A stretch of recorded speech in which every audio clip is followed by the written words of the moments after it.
புராண இதிகாசங்கள் போன்ற புனிதமான நூல்கள் நீங்கள் படிப்பது போல் அல்லது கேட்பது போல் கனவு கண்டால் உங்கள் மனப்போக்கில் ஒரு மாறுதல் ஏற்பட போகிறது.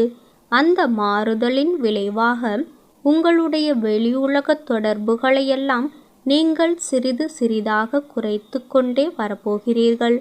அப்போதும் கூட உங்களுடைய கடமைகளிலிருந்து நீங்கள் நழுவிவிடக்கூடாது.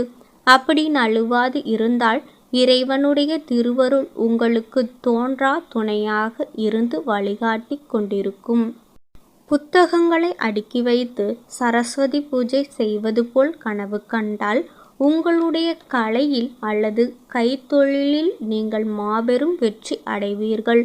அதன் மூலம் உங்களது செல்வம் பெருகும். உங்களை போன்ற மற்றொரு கலைஞரின் பிழைப்பில் நீங்கள் குறுக்கிடுவீர்களானால் நீங்கள் அதுவரையில் அடைந்திருந்த ஏற்றங்கள் குறையத் தொடங்கும். புதுமையான ஓலைச் சுவடிகளை கனவில் கண்டால் நீங்கள் ஒரு தீவிரமான இலக்கிய ஆராய்ச்சியிலேயே ஈடுபட நேரலாம். அதில் சில புதிய உண்மைகளை நீங்கள் கண்டுபிடிக்கக்கூடும். அல்லது நீங்கள் திடீர் என்று ஒரு கவிஞராக மலர்ச்சி அடையலாம்.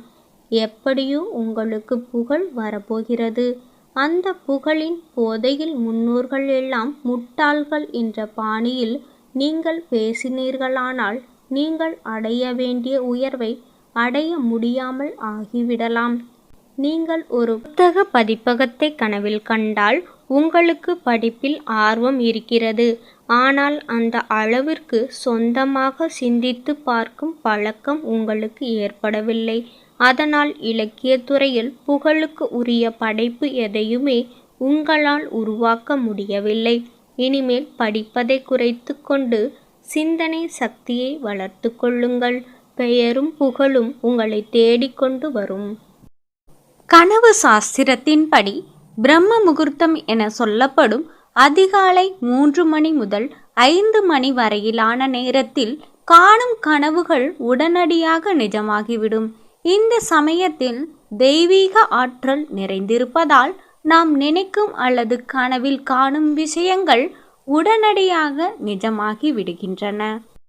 இரவில் 6 மணி முதல் 8:24 மணி வரை காணும் கனவுகள் 1 வருடத்திலும், 8:24 மணி முதல் 10:48 மணிக்குள் கண்ட கனவு 3 மாதத்திலும், இரவு 10:48 மணி முதல் 1:12 மணிக்குள் கண்ட கனவு 1 மாதத்திலும், இரவு 1:12 மணி முதல் 3:36 மணிக்குள் கண்ட கனவு 10 தினங்களிலும், விடியற்காலை 3:36 முதல் 6 மணிக்குள் கண்ட கனவு உடனடியாக பலிக்கும் என்று பஞ்சாங்க சாஸ்திரங்கள் கூறுகின்றன.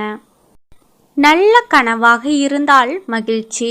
கெட்ட கனவாக இருந்தால் அதன் கடுமையினை குறைக்க பரிகாரம் செய்யலாம். கெட்ட கனவு கண்டவர்கள் அதை பற்றி யாரிடமும் சொல்லக்கூடாது. அன்று பசுவுக்கு புல், பழம், கீரை கொடுக்க வேண்டும். அதன் முன் நின்று தான் கண்ட கனவினை மனதிற்குள் சொல்ல வேண்டும். குலதெய்வ வழிபாட்டினை முறையாக செய்து வழிபட வேண்டும். நல்ல பலன்கள் கிடைக்கும்.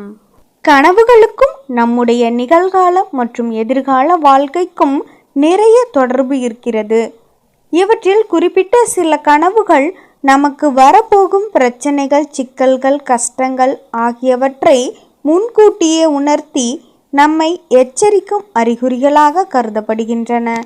கெட்ட கனவுகள் என நினைத்து நாம் அலட்சியம் செய்யும் சில கனவுகள் நம்முடைய ஆழ்மனது நம்மை முன்கூட்டியே எச்சரிக்கும் ஒன்றாக உள்ளது. அதனால் இது போன்ற கனவுகள் வந்தால் வரப்போகும் சவால்களை எதிர்கொள்ள நம்மை தயார்படுத்திக் கொள்வதுடன் குலதெய்வ வழிபாடுகளையும் மேற்கொண்டால் ஆபத்துக்கள் விலகும். பகல் நேரத்தில் காணும் கனவுகள் பலிக்காது.